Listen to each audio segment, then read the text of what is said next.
Okay, welcome back to the GG Royal Ascot video preview.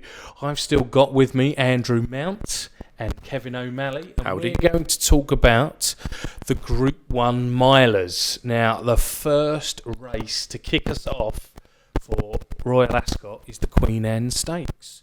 Run over a mile for 4-year-olds plus, and a race won by the great Frankel in 2012. Now, Le Bravado. Is that what you say? Is it Bravado? That'll do. Bravido, I think. Bravido. Is that different to Bravado? Is that like a bit of bravado, bit of bravido? No? Not too sure. No. Aidan O'Brien, 4-1, heads the market, Andrew. Can you put me off him or on him? I'm with him. I wrote him up. I wrote him up in Racing and Football Outlook in the weekend after that fifth in the Lockinge, when very similar to last year's winner, Accidental Agent. He was drawn badly, drawn high towards the stand-side rail where the ground was slower. The race developed down the centre to far side of the track, led by Mustachery for Sir Michael Stout. And you look at the draw of the first few home that day. You've got Mustachery stall 5, Lawrence stall 12, but went down the middle and made the running. The Accidental Agent third from stall 3, and Le Bravido stall 14 was always on the wing that day, and was a little bit slowly away. Had to come from off the pace. The first two were described as track leaders and prominent. Typical straight track Newbury race, you need to be drawn middle to low, and you need to be prominent down the centre of the track. So I think Le Bravido, despite not having won for Aidan O'Brien, albeit only having had 2 starts since leaving André Fabre in France, I think this is the ideal race for him. Ascot will be perfect. He's a hold-up horse. We know that on the straight track here, it's very hard to make the running. That could count against Lawrence, although I still expect her to run a decent race. But I'd certainly take Le Bravido to reverse a Lockinge form with Mustachery and Accidental Agent. Now, of course, Mustachery is a 6-year-old. He's in great hands, Sir Michael Stout. But horses aged 6 or older are 0 from 40 in this race this century. So that's quite a stat to overcome as well. Stat alert. I mean, a lot of those were big prices, but several were single-figure odds, including a 5-4 shot as well. So, Mustachery, not for me. I'm with Le Bravido. To Aidan to get off to a cracking start. Can you imagine the fanfare? Yeah, I think he's got a great chance. Accidental Agent went off at 33-1 last year, but him aside, no runner has won it at bigger than 15-2 in the last 10 years. So I think there will be a regression to the mean. And Le Bravido looks like the one. I think that Lockinge form will be key to the race because it's not a particularly strong division, and he just looks like he'll improve a good deal for it. He was, he won the Jersey Stakes back in 2017. He only got up to win it by a head, but he looked like he had star potential in terms of his attitude and ability that day. And I think he's going to go very close. He's been found in the market now. He's been kind of clipped from 6s into 4s, but even still, I think he'll just be primed to run for his life, and I think he'll run a big race. I've backed Romanized each way at a big price. I could see him running okay, but I'm not convinced he's got as much improvement on the Lockinge as Le Bravido will. If James Tate runs his Hey Gaman, I'm not sure if he will or not, but he's got plenty of experience as well. And he's a 7 furlong horse, I think, now, though, isn't he? He ran in France the other day, didn't it? Yeah. I mean, ideally, he needs cut in the ground. He looks to be developing, for me, Hey Gaman into a 7 furlong specialist. Out-and-out 7 furlong specialist. He's a good horse, though, and if they did let him take his chance, he's 25-1. He could be worth a look. But Le Bravido, I think, is the most likely winner. Any word for Zabel Prince there, Roger Varian at Zany? I think Zabel Prince, he's unexposed. He's progressive, isn't he? He's done very little wrong, but he's not proven at Group 1 level, and I'm just not too sure about him. Bravido it is, Bravido, who knows? Again, on Tuesday, we got the St James's Palace Stakes. A lot of 2,000 guineas winners in this. Dawn Approach, Galileo Gold, and the Great Frankel, of course. So, Magna Graecia wins it, yeah? Don't think it's as simple as that. Okay. He was quite disappointing last time out at the Curragh. He had the run of the race in terms of the draw at Newmarket as well. Phoenix of Spain was quite brilliant in the 2,000 guineas first time out. It's hard to see Too Darn Hot or Magna Graecia bridging that gap with him. I think it's probably Too Darn Hot will get a bit closer to Phoenix of Spain.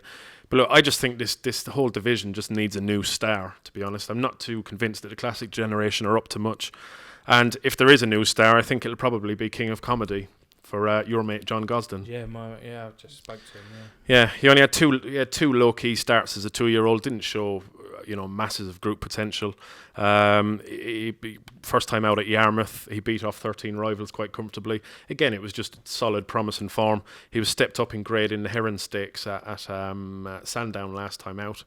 And I thought he looked like a class act. He ran up to an RPR of 113 there, which still leaves him about half a stone, £7 to get on terms with the Guineas form. But given how comfortable he was at the finish there, and given how lightly raced he is, and I just think King of Comedy's got a world of potential. And this division needs a real star. And I think King of Comedy could be it, so he'll do for me. There's a couple of French raiders, Shaman and San Donato. They'd be interesting, but they'd probably be more interesting if there was rain around and soft in the going description. So yeah, King of Comedy for me in the St James's Palace. And another laugh for you? Yeah, no strong opinion. I wanted to take on Phoenix of Spain because of his running style, really, and he made all in the Irish 2000, of course, won impressively. But I just wonder if the track was favouring his running style, particularly, that meeting, because the Irish 1000 winner as well also made all. Similar tactics have not been ideal in this race previously. And I think I'd throw a few arrows at one or two of the bigger price ones. Maybe Line of Duty for Godolphin. Now he was a non-stayer in the Derby. He was also drawn in Store 1, which we know is impossible to overcome over the 1.5-mile trip at Epsom. And he's 3 from 3 over a mile to 9 furlongs. So maybe cutting back in trip, he could surprise. He's going to be around about 33 to 1 or bigger for this race. Cool. Yeah, definitely. It won't be a bent copper in sight there. No, I was trying to work in some AC12 reference there, and you beat me to it. You've got to, absolutely. But so, obviously, the big star, you touched on him, too darn hot. He's going a bit cold, is he?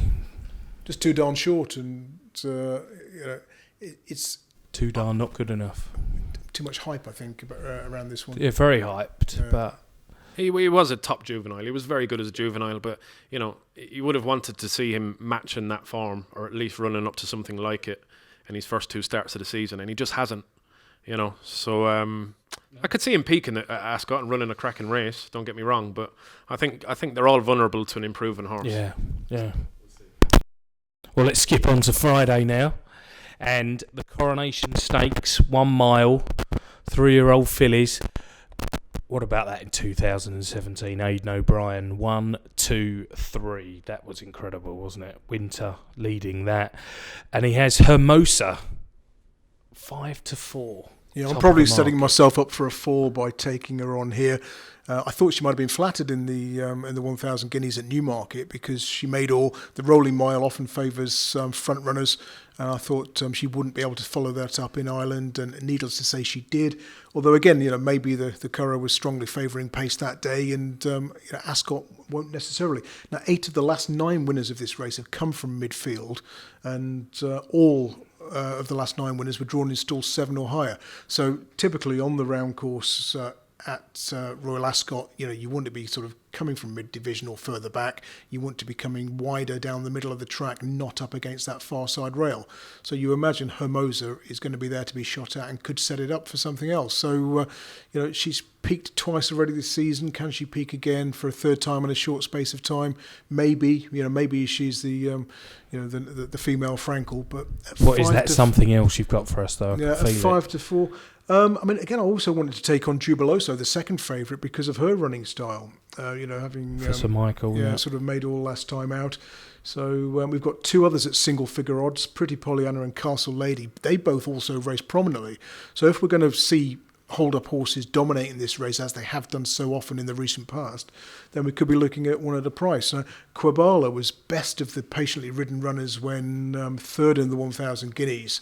She bombed out at the Curragh, finishing 9th of 10, but reportedly scoped badly post-race, and maybe she could bounce back here. So I'd take a chance on Quabala at a double-figure price. Double-figure price, that's what we like, don't we, Kev? Do we like a double-figure price in this one? We do, but I'm struggling to see past Hermosa, to be honest. Really? A lot of people were questioning her after the 2,000 guineas, given the way that race panned out. She was able to utilise her stamina and see most of them off from the front.